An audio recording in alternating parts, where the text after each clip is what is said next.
মহেশ আপনার কি কি সমস্যা ছিল মা? হাতে ব্যথা ছিল।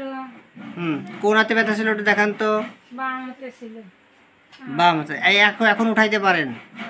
পুরোপুরি ভালো, বাম হাত পুরোপুরি ভালো। আচ্ছা, আর আপনার আর কি কি সমস্যা ছিল?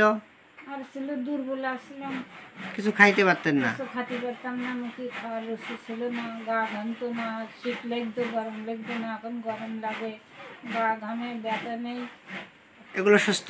এগুলো সুস্থ। এখন নতুন দেখা যাচ্ছে বুকি ব্যথা, বুকি দমের কষ্ট আছে, পেটের ব্যথা, ঘাড়ের দড়াতে, এগুলো ব্যথা দেখা যাচ্ছে।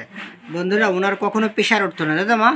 প্রেশার কম ছিল, সারা জীবন প্রেশার উঠতো না, এখন প্রেশার আমি মেপেছি বন্ধুরা 134 ওনার প্রেশার এখন উঠছে। সোডিয়াম ক্লোরাইড 1 থেকে 10 পর্যন্ত দেওয়ার পরে, মানে 0/1 0/2 এই মানে 50 সহস্রতমিক ওষুধ দেওয়ার পরে ওনাকে 10 mg এখন দিলাম, আজকে 50 mg অন ডোজ, আজকে 31শে জুলাই 2024। আমি আশা করি আমার মা সব দিন দিন ভালো আছে এবং উনি আরও ভালো থাকবে। তো ভাই, মার কি কি যেন সমস্যা ছিল? একবার অসুস্থ ছিল, চোখের জ্বালা যন্ত্রণা, বর্তমানে আপনার কাছ থেকে ঔষধ খেয়ে অনেক সুস্থ। ঠিক আছে ভাই, আপনার এই কেসটি যদি জনসাধারণ দেখে তাদের মনে পড়বে, সমস্যা নাই তো? না, ঠিক আছে মহেশ, এই কেসটা দেখে যদি জনসাধারণের মনে উৎসাহ থাকে, কোনো সমস্যা নেই তো? ঠিক আছে।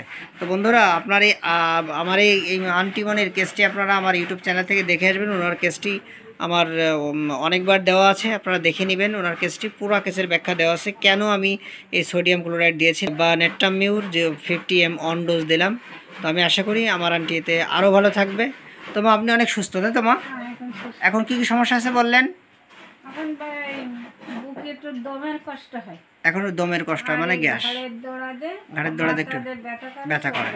বন্ধুরা, প্রেশার ছিল না ওনার, একটু একবারও প্রেশার উঠতো না, পেটের ভিতরে একটু ব্যথা হয়েছে, তাই তো? ক্লিয়ার হচ্ছে না। আর কিছু আছে মা? আচ্ছা, ঠিক আছে মা।